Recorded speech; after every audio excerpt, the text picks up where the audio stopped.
Dalam perenungan firman yang saya lakukan, saya dibuat tersentak kaget oleh pernyataan roh yang saya terima. Roh Kudus tiba-tiba seperti membelokkan arah perenungan saya dan dia mengingatkan kepada saya satu ayat dalam kitab Efesus 3 ayat yang ke-20. Dan ayat tersebut berbunyi, bagi dialah yang dapat melakukan jauh lebih banyak daripada yang kita doakan atau pikirkan. Seperti yang ternyata dari kuasa yang bekerja di dalam kita. Bayangkan, ternyata pikiran kita memiliki kualitas dan daya jangkau yang sama dengan doa-doa kita. Sementara itu, selama ini ada begitu banyak energi dan waktu yang kita sia-siakan dalam aspek kita memakai atau memaksimalkan pikiran kita. Padahal pikiran kita ternyata memiliki daya jangkau dan kekuatan yang setara dengan doa-doa kita. Itu sebabnya Roh Kudus memberikan suatu peringatan kepada saya dan kepada kita semua. Waspadailah segala upaya untuk melakukan distraction dalam pikiran kita dari pihak musuh. Si jahat akan terus berupaya untuk membuat pikiran kita terdistract oleh berbagai data dan fakta negatif yang tersaji di depan mata. Padahal seharusnya pikiran kita terus tersetting, tertuju hanya kepada janji-janji firman atau pernyataan roh yang dia berikan kepada kita. Keberhasilan musuh dalam mendistract pikiran kita telah membuat kekuatan doa yang seharusnya mengalir keluar dari kehidupan kita jadi tersumbat. Bayangkan, seandainya pikiran kita terus berfokus pada firman dan janji-janji Tuhan atau pernyataan rohnya, maka kita akan mendapati kekuatan doa yang kita miliki jadi berlipat kali ganda. Di saat kita aktif mempergunakan mulut kita dalam doa, kuasa doa diaktifasi dan terus dikobarkan.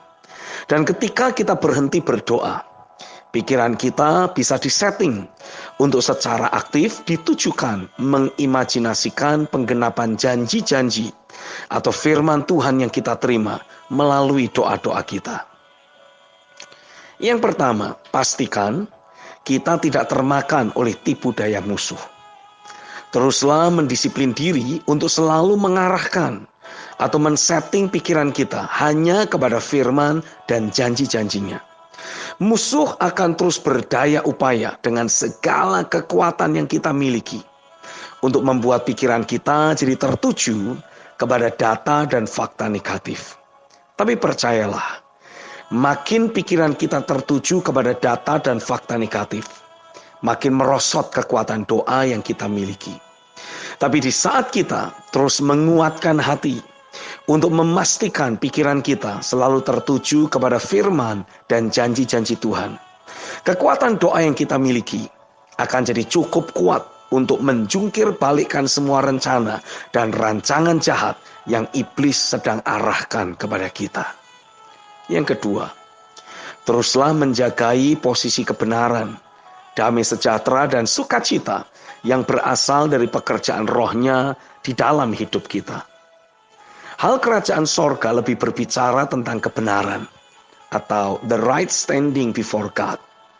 Damai sejahtera dan sukacita yang berasal dari pekerjaan Roh Kudus di dalam kehidupan kita.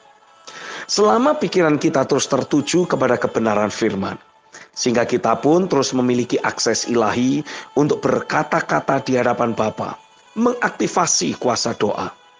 Maka dengan sendirinya pekerjaan roh dalam hidup kita akan terus berkobar. Adanya dinamika pekerjaan roh yang mengkondisikan batin kita selalu meluap dengan damai sejahtera dan sukacita, memberikan suatu jaminan atau kepastian bahwa apapun yang sedang kita pinta dan doakan, pasti semuanya akan tergenapi dalam kehidupan kita. Jadi jangan biarkan musuh mendistract pikiran kita dari firman atau janji-janji Tuhan. Sama seperti seekor burung atau pesawat terbang membutuhkan sepasang sayap untuk dapat melesat terbang di angkasa.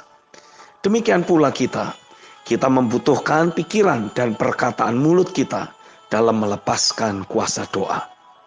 Dengan kita memastikan mulut kita terus memperkatakan apa yang kita yakini, lalu pikiran atau imajinasi kita terus tertuju kepada penggenapan janji Tuhan, maka dapat dipastikan kekuatan doa yang kita miliki akan sanggup menggoncangkan sorga.